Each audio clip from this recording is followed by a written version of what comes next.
Take 86. Put your cigarette down there and see what happens. No, cigarette won't do it. He needs open flame. Oh, okay. Yeah, you're right. You got a torch.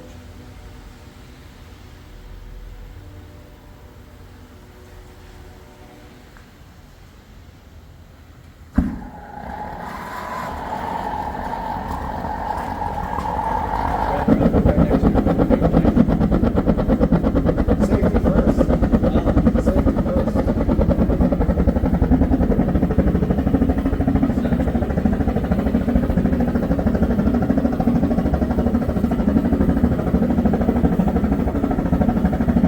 Safety third, Mike. Safety third. Safety third. Third.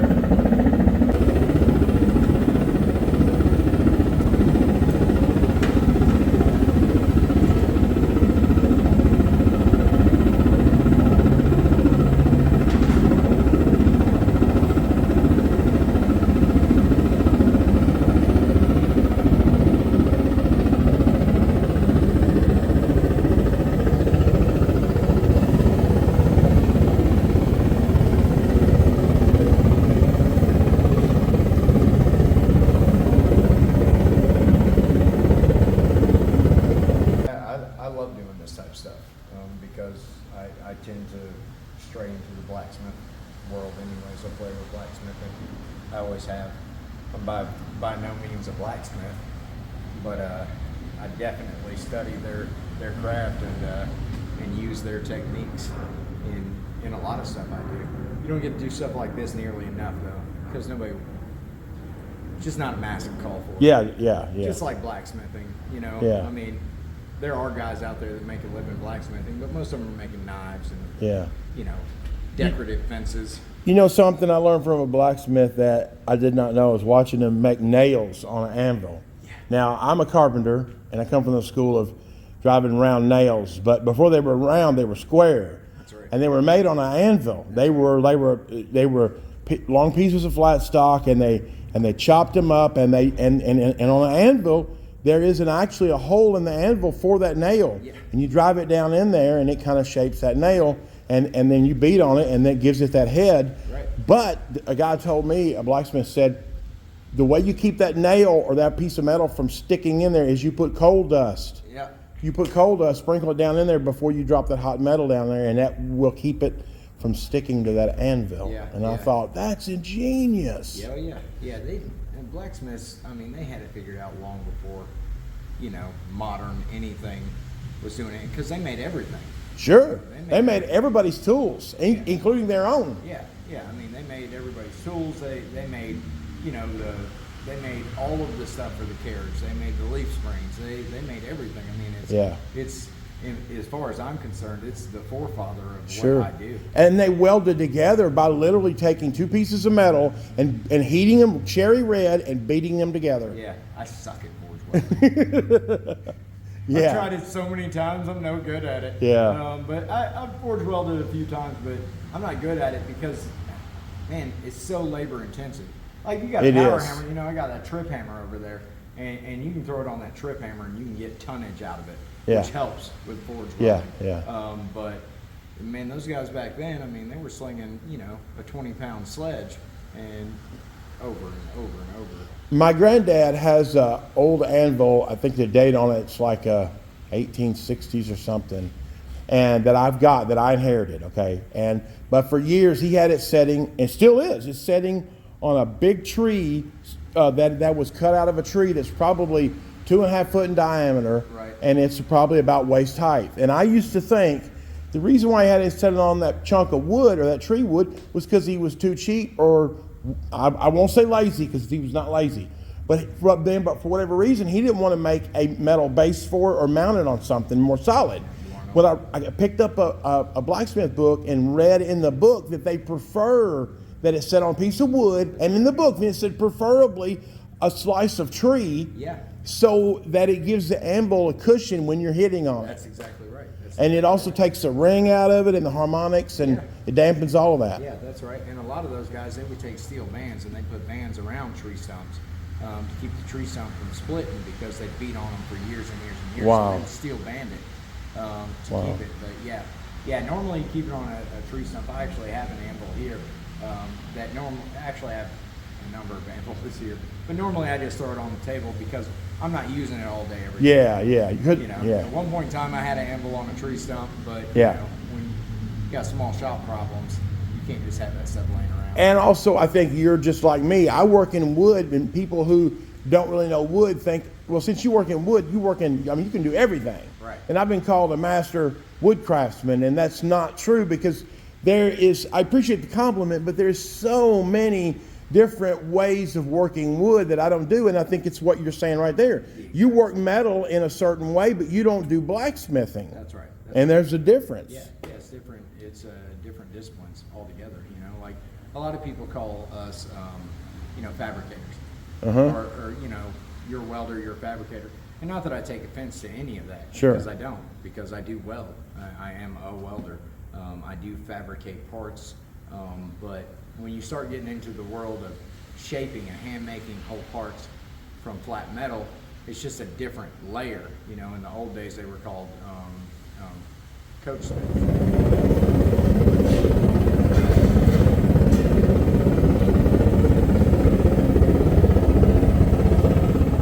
Probably trying to get all that moisture out of the sand. I see no water leaking yet. So when me and Mike started this, Mike told me that we needed to take sand and pack in that tubing, so when we bent it, then it would stay uniformly bent and not kink in and collapse. Look at this right here. The sand was a little bit wet when we started, but we got it in there, and look at there what's dripping out of it. The water from that sand is dripping out of that. Crazy. Wow. That's awesome.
say, good enough. I know I'm trying to keep from turning our form into ash. But I knew it was gonna in some way.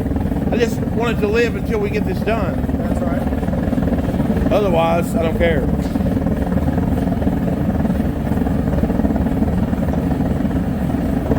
You know, here's the thing, talking about trades and shops when I do. So what I do, this right here is nice oak plywood, like really nice plywood typically that you would use in nice situations. And here I made a form that I knew I was going to set it on fire and burn it up. It's what I had. I wouldn't normally do that, and I did look around. Do I have any rough wood? No, no more of that. Not buying the full sheet, but I got a little bit of that, so I'm using that. I'm conscious of what I cut up and use, but sometimes if that's all you got and you got to go buy another sheet, nope, we're using that. Yep. I always got dashes of plywood in the shop somewhere, but sometimes not enough.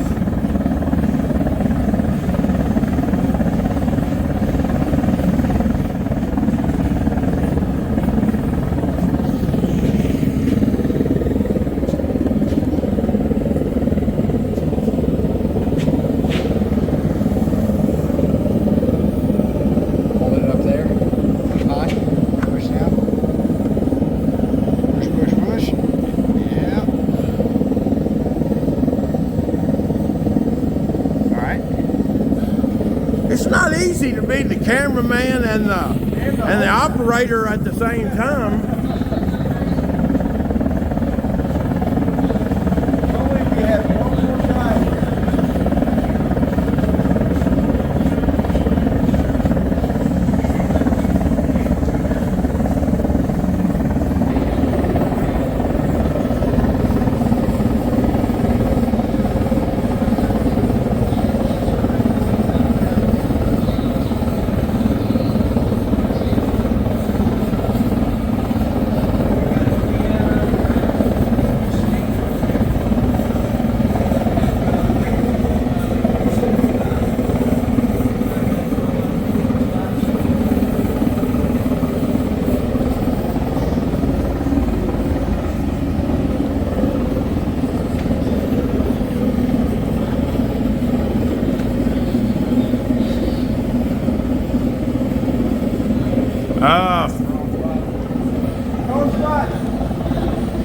Not hot enough, that hot.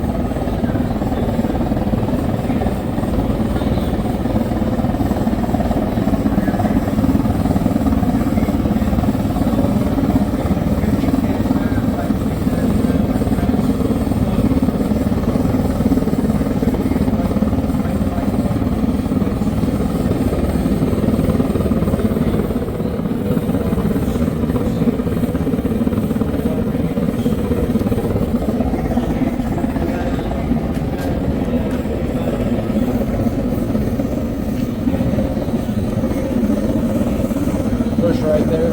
This way. No, this way.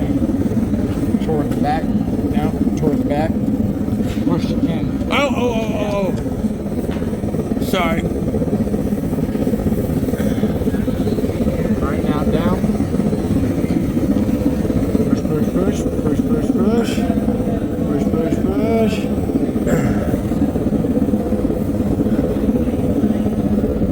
Alright, now hit that side over there.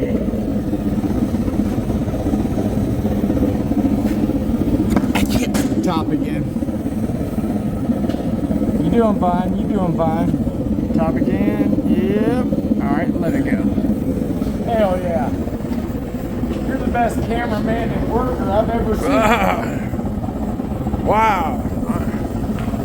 At least when I set my shirt on fire, I'll have a recorded record of it. You'll have a really good story. Yeah. Yeah, I was at this fabrication shop down in Memphis, Tennessee, and this crazy bastard was Yeah. building pieces of steel with Yeah. sand. Well, hold on a minute. I just showed you. Let me just show you. There's a video. Yeah. Made a video about it. Won't see it?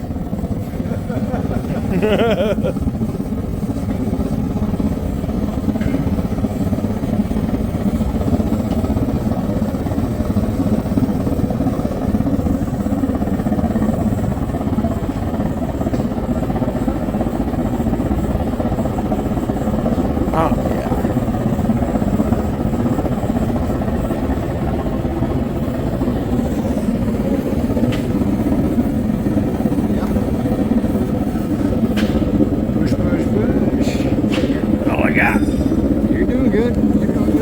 Ah! I think I'm gonna have to lay the camera down and put my ass into it. Is what I think I'm gonna have to do.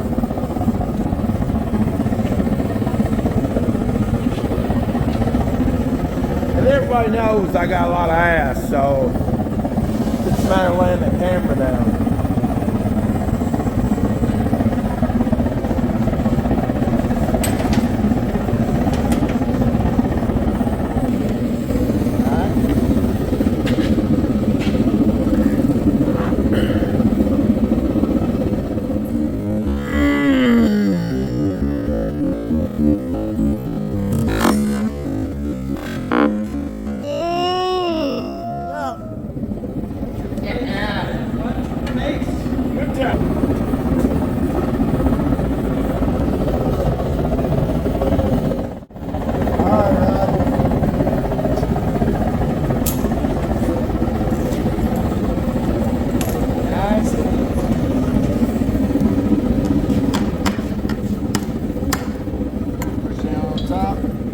All right, so we've finished bending up all of Rod's pieces.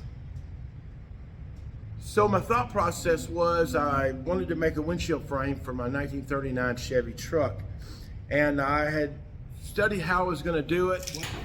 Wasn't sure, and I thought about buying one. And this goes back to the conversation me and Mikey had the other day. They're like $800, and right now all the outlets that I found says not in stock. And again, I'm back to the $800 issue that I have. I have an issue with paying that. So instead, we decided to put $800 worth of labor into it and make one. Right. So I felt like that was my best option at this point for me, maybe. And I had talked to Mike about how do I need to bend this stuff, and he's the one that told me about putting sand in the tube and then sealing the ends, and that way the sand keeps it pushed out and won't let it kink and it collapse on itself. And so I'd never done that before, and I was at a point where I was like, I think I need some help for this because I kind of think it's going to be a two-man job. I'm not sure. It was just all those variables I was not sure about, and I just didn't want to start it by myself and make a mess. So that's when I called up my buddy Mike Abbott of Steel Rose Metal Co. And I brought it down and for him to help me out, and he was awesome about it. So this is what we have right here. So this is our frame right here, and it's a split windshield. And so my thought was this is going to be the structure of the window, but I need a lip because I still want my window to fold out. Like, I don't want to seal it completely. So, trying to think, Mike, how to show them this. Maybe we can do it here. So my thinking was, so I made a wood frame, and this was going to be actually sealed against the metal edge of the truck cab, and then I'm going to take it home and finish fine tuning this in. And cut these. I've got a half here, and then I'll have another half over here, and I'm going to cut those and weld those together, and then weld these onto that 1/2-inch tubing. So that provides my lip where I can put a rubber gasket, and then this will provide the surface to mount my glass on. So that's what we got made in the pieces to make that happen. So now I'm going to take it home and do my part and finish assembling it.